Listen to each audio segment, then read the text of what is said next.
Welcome. তো কেমন আছো তোমরা? রাফি গল্পর পার্ট 11 নিয়ে আইসা পড়ছি। তো বেশি কথা না কয়ে ভিডিও শুরু করা যাক। তোমার ভাইয়ের কথা, যার নাম রাফি।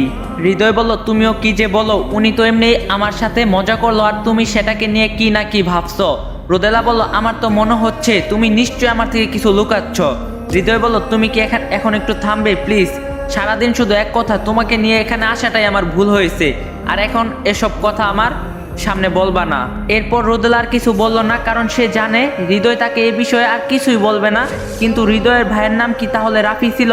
হঠাৎ তখনই রাফির কথা রোদেলার মনে পড়ে যায়, কিন্তু সে কি করবে? তারপর রোদেলা ভাবে সে এবার নিজেই তার শ্বশুর শাশুড়ির কাছে তাদের দ্বিতীয় ছেলের সম্পর্কে জিজ্ঞাসা করবে। অন্যদিকে মাসুদ তার বাড়িতে বন্দি করে রাখতে পেরেছে মিম তার ঘরে চলে গেল। মাসুদের মা তার কাছে এসে বলল, মাসুদের মা বলল, তুই বলে মিমকে বিয়ে করবি, এসব কি শুনছি? মাসুদ বলল, ঠিকই শুনছ, আমি মিমকেই বিয়ে করব। তাহলে এত নাটক সাজানোর কি দরকার ছিল? আর আমি কত কিছুই না ভেবে রাখছিলাম। মাসুদ বলল, তুমি যা বুঝো না তা নিয়ে কথা বলবে না তো। মিমকে তো আমি শুধু এমনিতেই নামমাত্র বিয়ে করছি, এমনিতে আমার ফোন হারিয়ে গিয়েছে। তার উপর এখন যদি ওকে আমি বিয়ে না করি, তাহলে তো আর ওর বাবার সম্পত্তি আমার হবে না।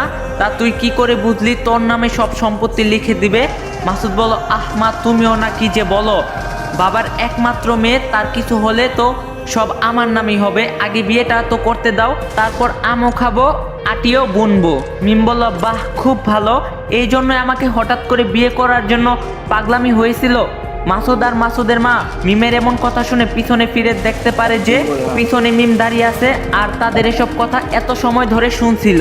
মাসুদের মা বলল, মিম তুমি এখানে কি করছো? তুমি না তোমার রুমে গেলে? মিম বলল, গিয়েছিলাম, কিন্তু আপনাদের মা ছেলের এসব কথা শুনে এখানে আসলাম। মাসুদ বলল, তুমি কি আমাদের শুনতে পেয়েছো? মিম বলল, অনেক কিছুই তো শুনতে পেয়েছি, তা তোরা নিজেরাই ভালো জানিস। ছি ছি ছি, তুই শেষে এতটা নিচে নামতে পারলি? তখন আবার মিম মাসুদের মাকে বলল, আর আপনার বয়সও তো কম হলো না, আপনি এইসব চিন্তা করতে পারলেন কি করে? তখন মাসুদ বলল, যদি কিছু জানতেই পারো তাহলে চুপ থাকো, না হলে তোমার ভিডিও কিন্তু আমার কাছে আছে, বেশি বাড়াবাড়ি করলে। তখন মিম বলে ওঠে, তুই কিছুই করতে পারবি না, সেদিন রাতেও আমি তোর সাথে তোর মায়ের বলা সব কথা শুনতে পেয়েছি, সেটা আমার ভিডিও না, সেটা তুই আমাকে এতদিন ব্ল্যাকমেল করার জন্য দেখিয়েছিলি। মাসুদ বলল, সব কিছু জেনে কোনো লাভ নেই, শুক্রবার তোমার সাথে আমার বিয়ে, আর একবার বিয়ে হলে বুঝতেই পারবা আমি কি করতে পারি। মিম বলল, তুই কি ভেবেছিলি আমি আমার বাবার সামনে কিছু বলিনি বলে? আমি কিছুই জানি না, আমি শুধু চেয়েছিলাম বাবা যাতে আমাকে নিয়ে কোনো চিন্তা না করুক। আর আজ আমি তোর বলা সব কথা রেকর্ড করে রেখেছি, আজ তোকে আমি পুলিশে দিয়ে দিব, বুঝলি? তখন মাসুদের মা বলে ওঠে, পুলিশে দিবে মানে এসব কি বলছো? মিম বলল, কেন বুঝতে পারেননি কি বলছি? মাসুদ বলল, মিম তুই কিন্তু এবার অনেক বেশি বাড়াবাড়ি করছস, এবার কিন্তু খুব খারাপ হবে। মিম বলল, কি খারাপ হবে? তা এবার আমি তোকে বুঝাচ্ছি। এই বলে মিম তাদের সামনে থেকে বাইরে চলে গেল। মাসুদের মা ভয়ের সুরে বলল, এবার কি হবে?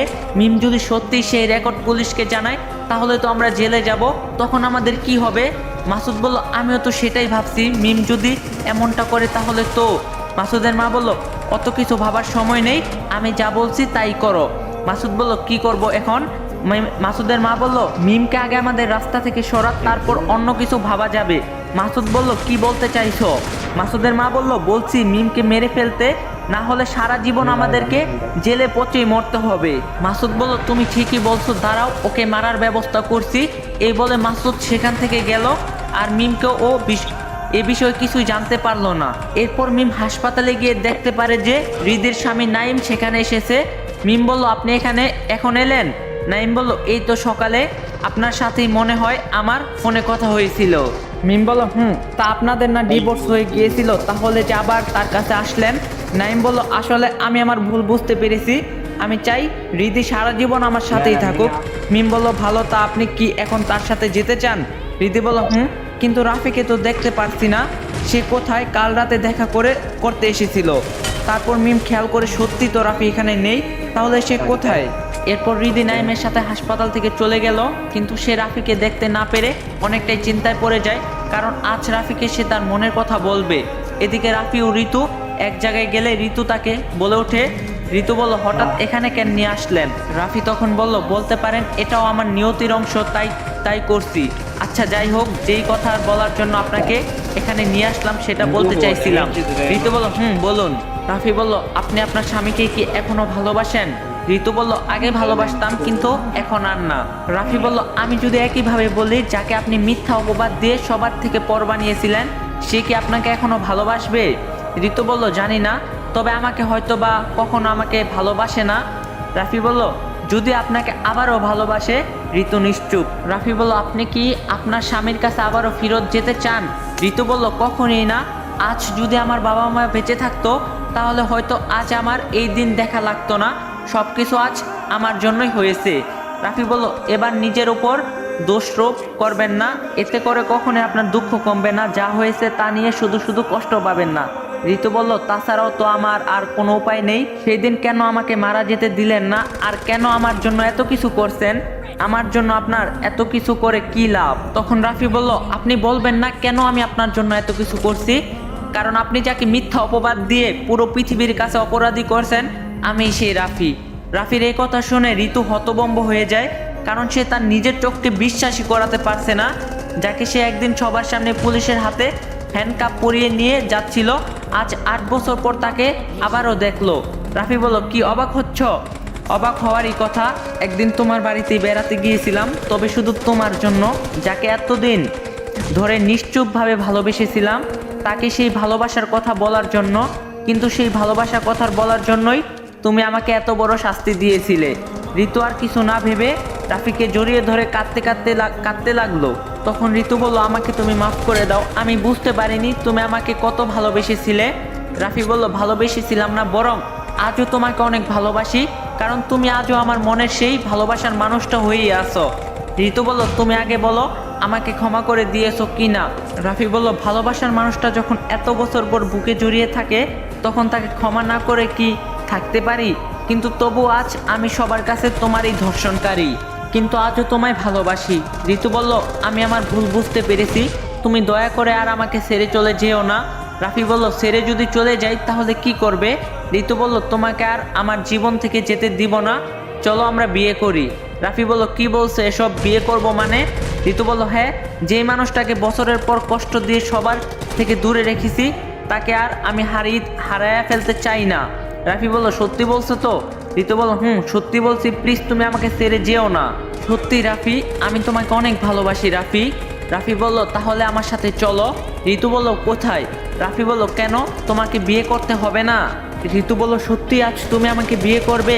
রাফি বলল, এত বছর পর তোমাকে যখন নিজের ভালোবাসার কথা বলতে পেরেছি, তাহলে আজ কেন তোমাকে বিয়ে করব না? ঋতু বলল, আচ্ছা ঠিক আছে।